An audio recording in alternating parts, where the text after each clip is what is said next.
Good afternoon, everyone. My name is Lingxi Li. I'm the Managing Director of Princeton University China office. And thanks all the online and offline audience for joining our April Princeton-Yale Ideas Series. This is a very new initiative in 2024 featuring world-leading scholars and their most recent publications aiming to foster scholarly exchange between China and the West on cutting-edge topics of global relevance. So this is the April event of our series. So first of all, I want to briefly introduce the two organizers of this event, the Yale Center Beijing, on behalf of Carol Joyce and her team. Yale Center in Beijing is Yale University's only university-wide center outside of the U.S. campus, representing its 14 schools. Throughout the year, the center hosts many activities such as today's, featuring thought leaders and scholars from a variety of fields to discuss the most important and interesting topic facing our world. And Princeton University Press China office is the first and so far the only American university press opening an office in China dedicated to the two-way exchanges, publishing the very best scholar in China and bringing their perspectives to the attention of a global audience. And we're also bringing English language works into the Chinese market to foster global learning.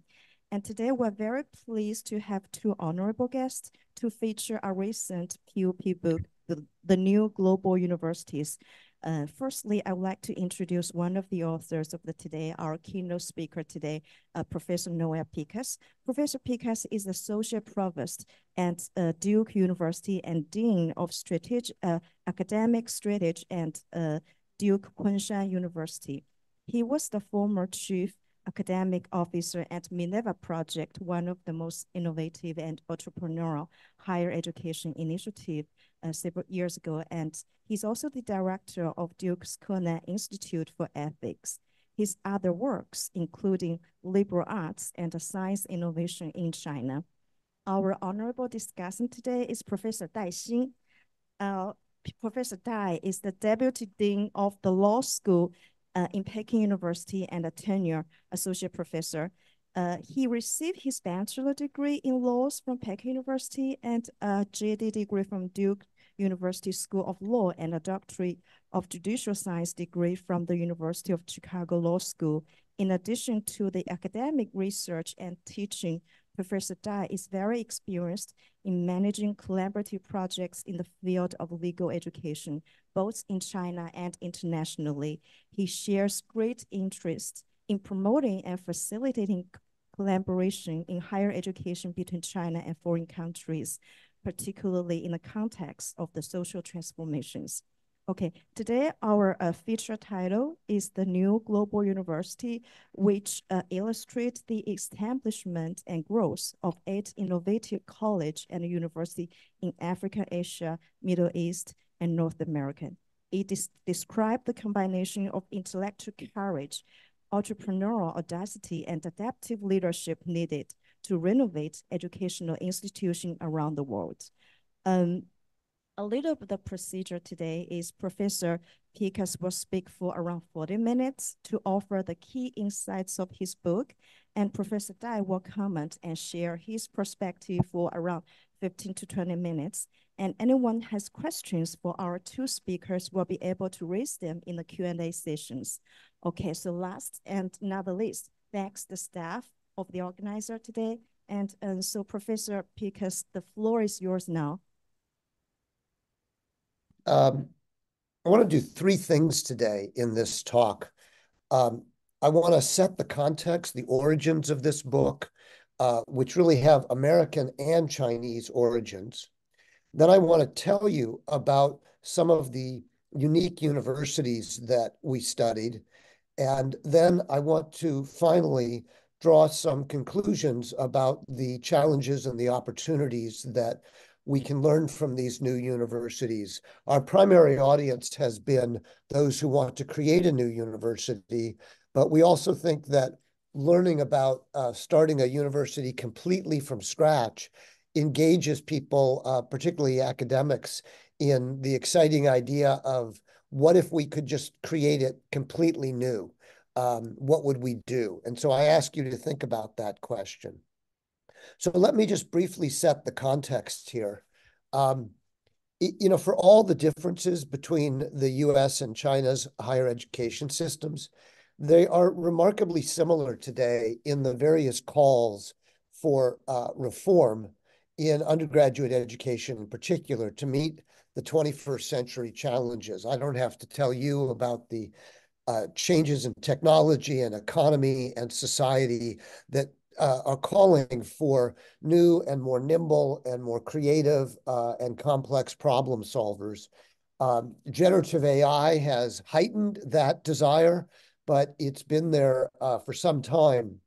Um, and I'm struck by, if you look at the uh, Ministry of Education's 2035 plan or the 20th Party Congress or any number of documents and policy uh, uh, uh, protocols in China, the ways in which the desire to reform general education, or to invest in interdisciplinary studies, to improve teaching, all these kinds of things are really quite similar to many of the things you see in the West.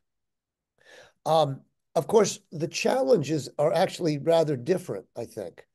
In the US, we have, as you all know, a very decentralized higher education system, and this is one of our great strengths. But it also means that as the criticisms have mounted in the US about higher education being too expensive, about it not providing enough value, about the quality being diminished, even if, as the US is often held up globally as high quality, most of the discussion in these books and many others are very critical of what we're doing in higher education. And the problem is that we have this model of shared governance in universities where, as the title of this recent book says, whatever it is, I'm against it. And it's very hard to bring about change in the American system because you have so many stakeholders, the faculty, the students, the alumni, the government officials, the academic leaders, the athletics, and it just means that most strategic plans in the US don't end up being very interesting. Now, the situation in China is almost the obverse, right? China is more of a centralized system. Um, and a colleague of mine, Yong Zhao at the University of Kansas, likes to talk about the WeChat moment in China. That just as WeChat started as QQ and could have uh, stayed that way all along, making small incremental improvements, but instead, in moving from QQ to WeChat, there was a moment where the combination of apps and technologies that is possible in the WeChat ecology has leapfrogged over the US. And Yong Zhao likes to point to the possibility that the older, more traditional Chinese system has an opportunity to think anew and to similarly leapfrog ahead of the decentralized American system. One of my former students, Linda Zhang, is leading a research project at Kunshan Duke Daxue with our students there, and they have identified 4 different kinds of innovative higher education universities in China. Some, of course, are joint ventures like DKU or Xi'an Liverpool. Others are what they call challenger universities, those that were born to be different, like Westlake University or SUSTech. And then, of course, we've seen the emergence of the Greater Bay Area universities, the HKUST in Guangzhou, CUHK in Shenzhen. And then there are established universities, PKU amongst them, Shanghai Jiaotong, Nanjing, and others that have been experimenting with innovative forms of education. But the challenges are equally difficult in the Chinese system. The tension between teaching and research, where the system primarily rewards research, the tension between Tongshe Jiaoyou and making it more meaningful, and disciplinary specific knowledge where most people in that McKinsey report in much of the world are calling for content is endless. We need to teach more the critical skills of being able to work across areas rather than only have a specific content knowledge. Then there's just fitting an innovation approach within very traditional established structures at Chinese universities, although the same could be said for American universities, and then ultimately sustaining that innovation and scaling it so that it's an ongoing kind of way.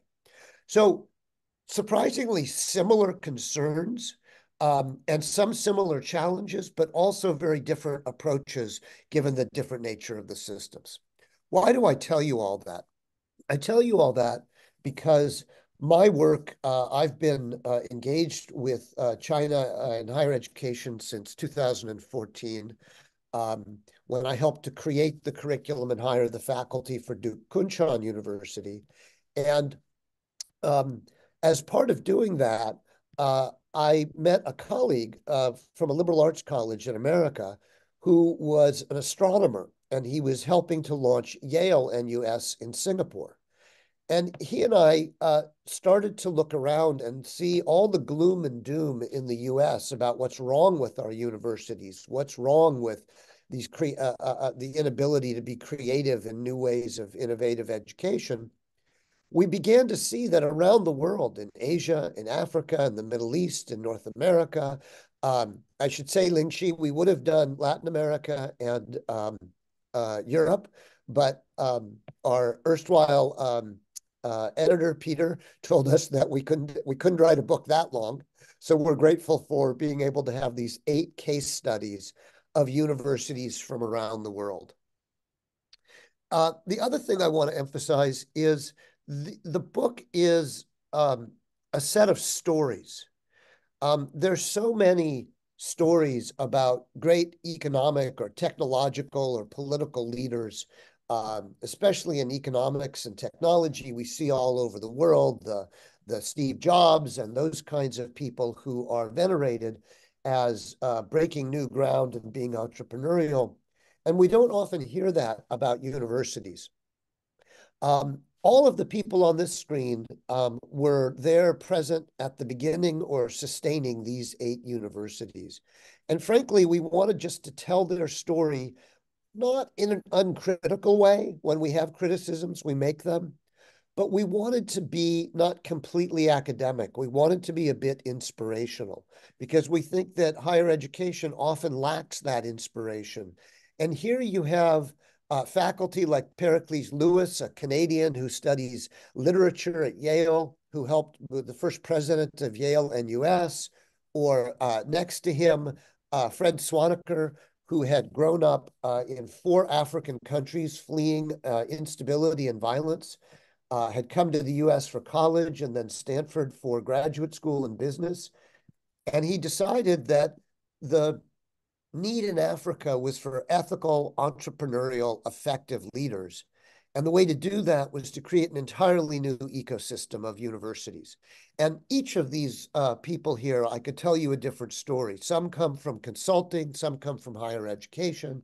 But we think there's something wonderful about their stories, and we try to tell that. Okay, so that's the setup. Let me tell you a little bit about these new universities, and I'll have to be rather broad in my commentary. The first is the oldest college we studied, which was started just about the end of the last century, Olin College of Engineering. And it emerged from a report of the National Academy of Engineering in the US that basically said, we are training engineers to be middle managers.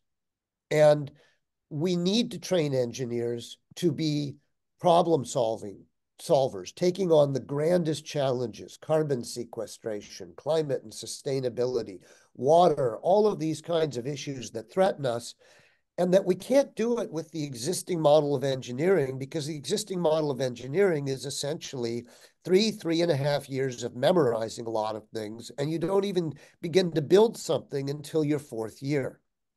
And the Olin College of Engineering flipped that on its head, and they created an engineering approach that is hands-on from the beginning. On the first day, students are told, build a pulse oximeter without any instructions, just build it. And it turns out they can figure out how to do this. The idea was to imbue creativity and problem solving in the university. And to do that, Rick Miller and others who founded the university concluded that the university itself had to be creative and nimble and agile. So they didn't create traditional departments. They didn't give faculty traditional tenure appointments. They said everything has an expiration date because the institution must be as nimble as the students that we're training. Here's a second example. I put two of these universities because of their emphasis on durable skills and distributed networks.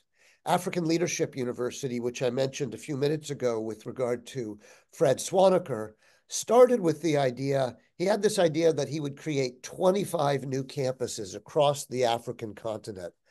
And that the way it would work is that there was so much good education online in MOOCs, and that the students could learn from that and then teach themselves, because the problem in Africa was they didn't have enough PhDs to staff these kinds of networks. And so it had to be built in that context as an institution where students learned how to teach themselves, and uh, uh, and did what Fred called missions rather than majors. So students come in and say, I'm majoring in chemistry or I'm majoring in history.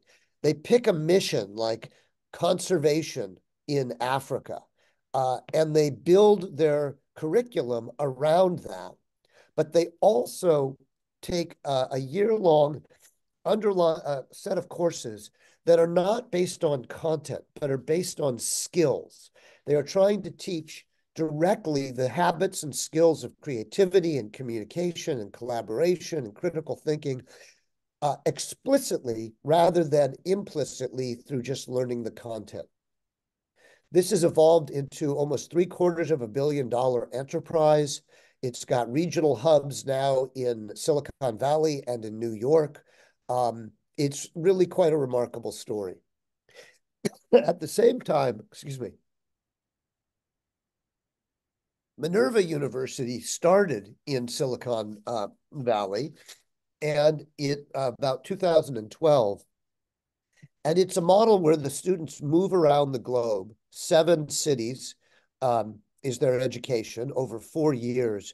And what holds them together is similar to ALU, but even deeper, is that Minerva identified 85 fundamental habits and skills that they believed is what made you into an educated person, able to solve problems in the real world. And they teach all of those skills. So they have what they call hashtag. And if you take their curriculum, you'll see hashtag feedback loop. And students learn what is a feedback loop that is positive in nature and what is negative. Similarly, how does that work in cities and urban areas and politics and social life? And so they've developed a way to distribute their students, to teach online, and yet to get a deeper kind of skills orientation. A third set of universities that we studied really are high quality schools trying to give the highest quality of education, but at a lower cost and with a greater focus on the culture and civilization of the home society. So in Vietnam, in Africa, in India, all of these schools emerged from an attempt to move beyond the colonial forms of education that they had inherited and that they felt were keeping their continents or their countries from moving forward. They were too traditional, they were too bureaucratic, they were teaching students to work in a bureaucracy rather than to start companies or understand their constitution and become lawyers or whatever it might be. And each one of these schools had to figure out a way to break new ground in their country, and to not just break it for themselves, but to open the door for other universities to be able to do this and to get the government, which in many of these countries or continents were very controlling, did not want to, only wanted to see the existing structures. But the governments took their chances to see if these could be green shoots of innovation that could help, and that has not meant they have avoided conflicts, because there are a lot of conflicts I'd be happy to talk about. But what it means is that for about a sixth the amount of money, you don't have to leave India to go to Yale to get an education or to Princeton. You can stay home, get the same high quality education, and be more connected to your home society and studying it as a civilization and culture. One other final set of schools we studied, Yale NUS in Singapore, NYU Abu Dhabi. You, of course, will know NYU Shanghai, Duke Kunshan University, and others. And these all have a certain family resemblance.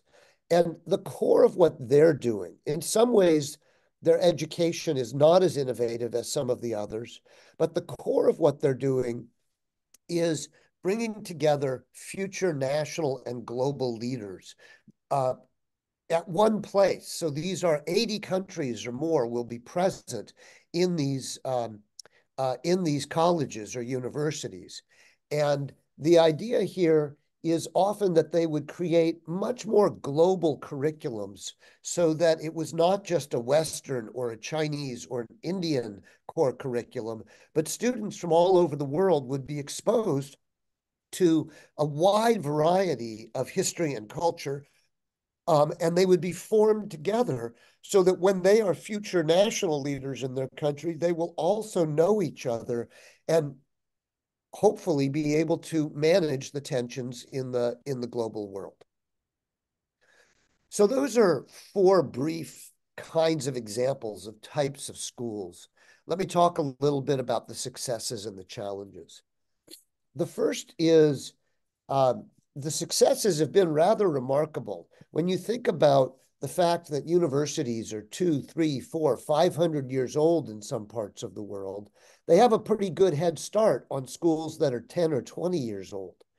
And yet the schools we studied have had quite an impact quickly. MIT, right, arguably one of the world's greatest engineering and science school, named Olin College of Engineering as the top place to get an engineering education as an undergraduate. Minerva was ranked as the most innovative university. African Leadership University was ranked not just as a university, but as a company, the #1 company in Africa and number 39 in the world by Fast Company magazine. And so their impact in terms of the traditional metrics, even though they're so young, has been quite significant. They have, as I said, typically offered higher quality at lower cost, and they've uniquely brought together future national and global leaders. If we focus for a moment not on the impact, but on what can we as educators learn from these schools, here are four things that I think these schools in different ways do. One I already told you about, which is the more global the student body and the faculty, the more all these schools determine that it's important that you have a common core of knowledge and experience so that the students aren't strangers to each other. They begin, unlike if you are going in the US to an American school, or if you're Chinese going to a Chinese university where there's some shared background in cultural history and language, that's not the case here. And so these schools have reinvigorated the notion of a core curriculum that has often been dispensed elsewhere. At the same time, many, if not all of these schools have emphasized that most of the problems we face are deeply interdisciplinary, and they have offered majors that often cross over two or more areas that are trying to get students to be able to think across areas, not just within one, and to include hands-on experience, as I've mentioned. The skills aspect is not present in all these universities, but it's especially strong in some of them, that it's not just the books you teach, it's also the underlying skills. And last, there is a science of learning. We actually do know many things about how students learn well and how they don't, and therefore how teaching is not just a matter of happenstance or doing it like your professor did when you were a student.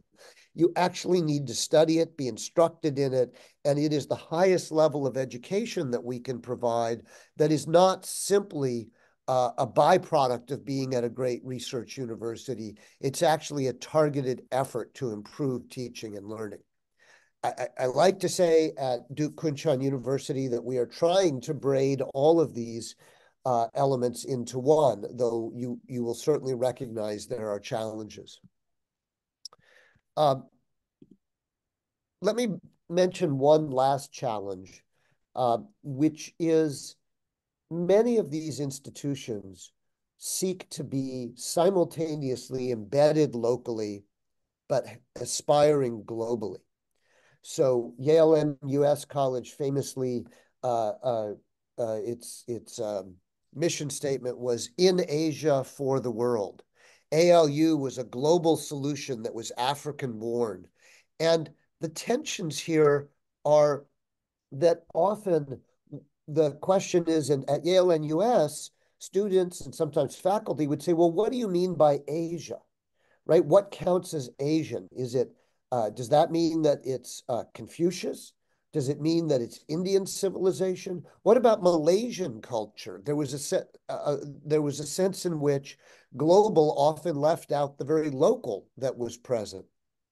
And in other places, like at NYU Abu Dhabi, sometimes the education could be criticized as insufficiently Western, as insufficiently teaching students how to think for themselves and in a democratic framework. And other times it would be criticized as the opposite, too Western, because it implicitly seemed to be teaching students that they were individuals, not members of a community. And the highest goal was, in thinking for themselves, to make their own choices rather than to be connected to their communities. At DKU, we have wrestled with this challenge. We have a principle we call rooted globalism. If you'll forgive my terrible Chinese, Yogenda Shiji Gongmin. And the idea is that there are always going to be benefits and tensions between the local, the national, and the global. And that the goal of the university is not to make those go away, but to help students to see what those are like and to navigate them, because in the 21st century, they're going to be managing. When are they more committed to their home country? When are they more committed to a job and being mobile? How do they think about themselves in the future? And the goal is not to tell them, oh, you should leave behind your home, nor is it to tell them you must stay in your place. It is to identify that there's a tension, and the more students are able to navigate these tensions and these opportunities, the more they will really be prepared for this century. Let me close with, I've been talking about the what. Let me close by talking about the how. I told you at the beginning that we were interested in writing this book in part because we were just so fascinated by the the academic entrepreneurs who we encountered. And we're often asked, what did we learn from them about how they did what they did? And it turns out that there are two key things that we saw in all of them. And the challenge is that they are almost opposites. There's like a gas and a brakes. One is an enormous audacity. These were leaders who did not wake up and say, I would like to adjust our curriculum at our university by adding one new course. They woke up and they said, we want to transform a colonial system of education. We need to power regional innovation. We need to uniquely educate a global student body, and so on. And this got so powerful. We saw this at African Leadership University, where in 2018, um, uh, it had been named the Harvard of Africa, right? A university that started only 4 years earlier was called the Harvard of Africa. And so many faculty and staff celebrated this. And Fred Swaniker um, basically said, I don't want us to be the Harvard of Africa. That means I'm building a small thing that's going to educate a small number of students. And I'm trying to create 3,000 new ethical, effective leaders for the African future. And so he actually wrote an article called Five Reasons. Five reasons not to work. ALX is their university plus online capacity. Um, and he literally was discouraging people from joining. And he ended up having to fire, or people, about half the faculty and staff left. There was a crisis because he wanted to stick to this audacious vision and not simply settle for what other people thought was, we're the Harvard of Africa. Surely that's all we've arrived. So that's the gas, the audacity. The brakes is the flexibility that almost all of these institutions had to encounter. They had to have a big, driving, compelling idea, or nobody would get behind it. You don't raise $1 billion, or you don't convince government accreditators, or you don't hire faculty and students for a new startup without an audacious vision. At the same time, most of these universities tended to overdo it. You can imagine you get a bunch of academics in the room and they all imagine all the things they want to do. At Olin College of Engineering, for example, early in the first semester, they had to stop classes and bring out, you know, those bouncy castles you sometimes see at children's birthday parties, where you take your shoes off and you can bounce up and down. They had to put these all over the lawn because the students were exhausted. They were crying. They were being pushed way too hard. And Olin learned that they had over-designed things. And so they began to think about, how do we build a system not once, but over time, so that it is a system of continuous improvement. And this quote at the bottom is from Mark Somerville, the provost from Olin University, where he points out that startups are like gardens and that everyone just loves to plant all the new seeds, but then they're not very good at weeding. And that you have to develop a system that lets people innovate, but makes it innovation by substitution as opposed to just adding more and more. Because the tendency of we as faculty is to say, we'd like more of us, and therefore there's more of what I teach or what you teach, and that just gets added to the curriculum, and it doesn't work. So what we saw at almost all these universities is that, just like in a technology startup, you've got this founding moment, but you quite quickly, sometimes in a year, sometimes in 5 years, sometimes at 20, you have 2.0 and 3.0 moments where you actually have to rethink what you've done. And the main message I try to give to people is that's normal. It's necessary. The challenge that happens is it's common for people to panic. Oh my goodness, the original vision isn't working how we imagined it. Let's go back across the familiarity bridge and let's be just like the other institutions that we came from, because they surely must know what they're doing. Um, and we need a structure that is recognizable. There's a lot of pressure to make the system recognizable, to look like every other university.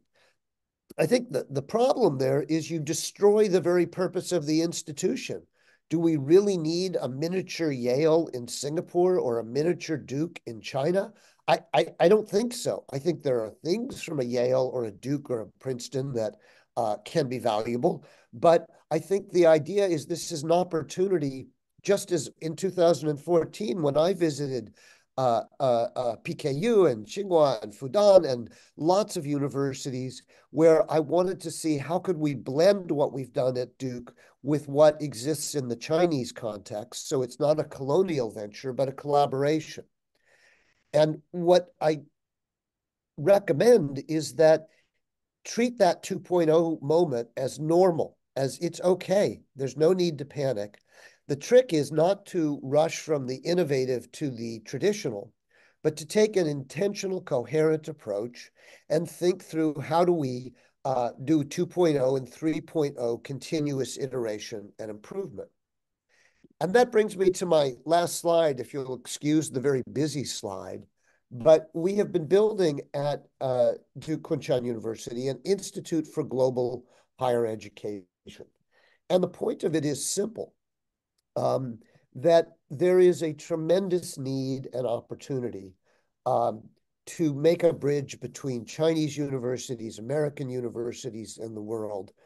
I don't have to tell you about the larger context in which this takes place, but I want to focus here less on research and conflict and more on the opportunities for mutually learning from each other around things like artificial intelligence, high quality teaching and learning, skills building, any number of key topics.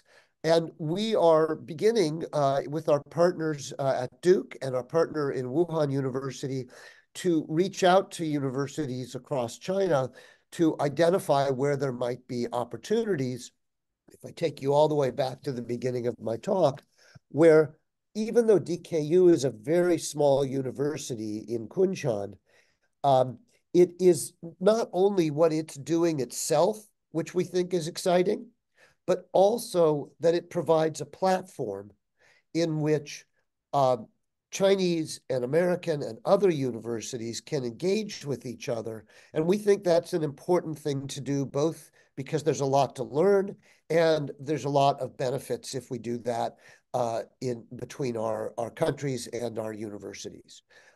So with that, I'll stop and welcome my colleague, Daishin. I work at Peking University, and also I went to Duke Law School for my JD degree. So basically, it was wonderful to see Professor Picas as Duke alum. I have to say, I have never been to DKU, which I actually want to do very much because I'm really interested in this innovation that has been here for all these years. But also, when I read this book, actually, so I was actually expecting there's going to be a chapter about DKU, although it's not there. Which after I finish all the stories, I understand why it's not there because, I understand a lot of the, challenges, issues, and also innovations and thoughts, considerations that might actually be relevant to DKU also are addressed in many of the other chapters about, for example, NYU Abu Dhabi, Fulbright, Vietnam, and so forth. But also I think it was very interesting. It was great, when I actually got to the final chapter about the parting thoughts. When I saw, that you actually talk about something about DKU, I think that, ventures, like DKU, also NYU Shanghai, in China, I think they're of critical importance, in particular, at this time, given the larger context.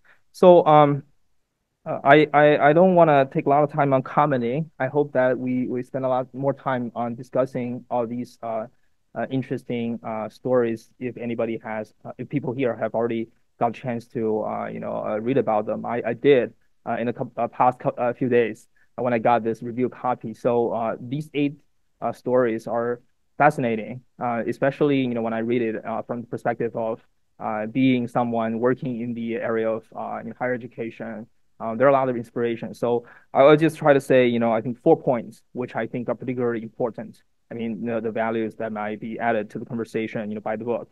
So the first would be, I think, how do we, the first, what I got from this book is, this makes me think about, how, higher education of today actually could change, right? Because we all know, and also I think that is mentioned in the book, which is higher education is actually an area where most people are very resistant to change, right? So people are very invested and inclined to stick to the status quo. Everybody who got a PhD or everybody who has invest all this time, they really want to keep the way things work. But on the other hand, so higher education is also an area where we have to change because there are a lot of pressure. There are constant pressure of changing. I think the primary source is actually from the people who higher education actually serving, which are the students, right? The students, are young people of different generations. They, what they want, what they think, what they have in mind, what they aspire for their future have always changed. So things that work, for example, for now, probably wouldn't work in 10 years or in 20 years. So then, I think what the book showed us is actually, there are different pathways to, effecting some changes that might actually be meaningful to colleges, to higher education. I think, two primary models here, as I saw, maybe, useful to know. One is actually to transplant something that actually, oh, this is better actually in terms of lighting. I was almost falling asleep myself. So I think the first model would be to try to transplant something that has already proven to work in one context to another. We talk about DKU or NYU Abu Dhabi or NYU Shanghai as obvious a joint venture. It's not necessarily like a pure attempt to transplant American liberal arts education to China, but in many ways it is. I think we have to acknowledge that's the case, that we are actually introducing something that people think work pretty well, in the American context to China, which presumably doesn't have something like this, right? We can debate about, for example, whether China has a different tradition of liberal arts, right? But as argued in the book, the Confucius tradition might actually offer a different model for liberal arts, but that's definitely not how liberal arts are understood in the U.S. So I think that's one way of doing it. And then the other model would be just to you just try something completely different, such as the Minerva project or the liberal university in Africa, right? So that's actually very different model where you just start something from scratch, and so there you could really try to, for example, upend the conventional model of education. You can do things like, for example, all courses are taught online and students are scattered in different campuses. You don't have even a concentrated campus. So what works, right? So I think I like this book is because it does have different stories about these different models, and you see actually I guess the readers might actually try to assess or determine which work better. Obviously there are a lot of advantages of having parent institutions with very prestigious names and supporting, sponsoring joint ventures, and also offer a lot of amenities that the students that would be able to attract students.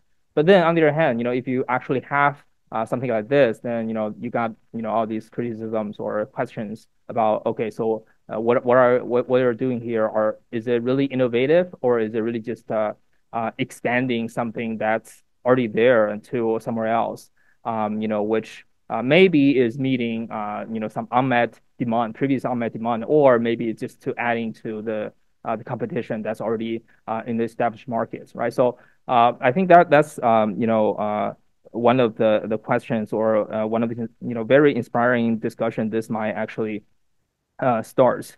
I think even for example, for people like myself who work in relatively a very established institution in the conventional universities, we actually, when we think about doing something new, we also have these two options. We can actually just simply introduce, for example, curriculum or teaching methodology, pedagogical approaches that are already developed in the Western parts or in some other higher education content that we think are useful, and then we transplant them to Peking University, to some of the classrooms. We do that quite a lot because that's relatively safe. That's also relatively it's much easier to convince people that these things could work. And we also try to start something that has never been tried, but that's actually in the conventional university campuses, that's relatively a minority situation. So I think this is the first point I want to make, which is if you want to change, if you want to do something new, what might actually be the more proper, pragmatic, but also effective approach. The second point, which I want to say is, I think this book is inspirational in the sense that it really triggers me to think about what might actually be the way for us to go forward, because the higher education nowadays in the world are facing so many challenges, right? So it's in fact, I think mentioned in the book, there are a lot of crises in many different ways, or in different countries, different contexts. Universities are are in crisis, right? So I think the crisis or the pressure currently in China for higher education, university administrators, teachers, the most imminent one is actually job, right? So it's jobs, it's employment. Students are having a lot of pressure getting a job. So and they're anxious. There are a lot of pressure on them. This actually has very significant impact on their behavior in the classrooms, outside the classroom in terms of study, right? So they don't want to spend more time. They want to spend time on subject like liberal arts, right? They want to actually get something, get an education which is most immediately transferable into into a job. Which actually is making some of the experiments or some of the reform that we want to do even harder. Speaking of U.S., we know there are actually crises. I mean, even in the very day, right? So you got all this political situation where you probably have to involve police to actually deal with the protest situation. So that's also and then, not to say, for example, the university leaders are actually calling to Congress and also facing all this political pressure directly from political actors. Uh, uh, so I think, for all these crises, we have to, I think we constantly think about what are the right way to respond to them. I guess these stories are actually very interesting. They are not necessarily, for example, all those experiments that have been described in the book, they're not necessarily done in response to exact or specific challenge I just spoke about, but I think they actually suggest maybe it's time that we probably have to try to think out of the box, right? So there are a lot of marginal changes that we can do, but then if we really think that for example, liberal arts education is valuable objective to pursue for the cultivation of leaders. In the long term, maybe we might have to have new institutions. We might need to have these new ventures where it seems to be a better place for effective experiments to take as rather than for example, we rely on the traditional institution that just simply have too many stakeholders to deal with, as Professor Pick has actually mentioned. I think also not only for example employment and politics might actually be some visible challenges, but I think in the long term the biggest challenge to higher education as of now is actually technology, is artificial intelligence. So basically in the book I didn't see a lot of discussion about artificial intelligence. There are actually discussion about technology, for example, about the technology for that will enable synchronized remote teaching. But I think artificial intelligence, for example, the generated artificial intelligence currently we're having, we see rising, is actually, I think, is a big challenge, or the biggest challenge to higher education. It really need to spur us to think about, okay, so basically, is it still useful? So many of the traditional or conventional pedagogical approach, is it actually useful at all, right? So going forward. So I would think, one of my prediction is I think, these startup universities might actually be better at, quickly responding to the new technological reality that we're actually living in. So I would actually expect that, for example, something very interesting to come out from there, as opposed to the traditional university. So we'll see if that will be the case. I also, hope to hear more about, for example, how DKU is, dealing with this challenge of artificial intelligence in the classroom, or pedagogical approaches in, generally your education approach. So the third point I want to make is, so as I read these cases, I think one of the common theme or tenant I see, among these different startups is their their commitment to offering outcome-driven, I would say outcome-driven approach to higher education, right? So this is actually a very interesting idea, but also I think it only makes sense, right? For example, for very established university, either Duke or Beida or Tsinghua, probably you have a lot of leeway, a lot of room to say, look, you just don't count on us for immediate result, to count on us for the outcome, right? So you just need to trust us. Whatever we do, in the long term, even if you don't see result in the short term, there's going to be something in the long term. and people, probably have to buy that. For these startups, when you want to, establish yourself in the scene, then emphasizing that you're, or at least presenting yourself as outcome driven is probably of existential importance, right? You want to make sure people trust you. You want to show people that you're really adding to the value, adding value to the already pretty crowded higher education scenario. But I think it's very interesting. I would actually hope to hear more from Professor Pickus. So how do you think about outcome driven, or how do you define outcome when we are actually looking at the performance or looking at these experiments? Obviously, we know, for example, for some of the joint ventures, especially, for example, like Yale in US, it was already terminated. So we see, maybe, you can even, tell the outcome from there. But then for others, they're still in their early stage. They're still, for example, proceeding or still experimenting, right? As their operation goes on. And also, in China, for example, we have this saying, in relation to education, it takes 10 years to grow a tree, right? But it takes 100 years to tell whether education works, whether you're actually cultivating real talents. So it takes time, right? So how do you think about that? So what are the outcomes we're really looking at? You're talking about future leaders. When are we, what might actually be the measure for the students actually are becoming or playing these leadership roles?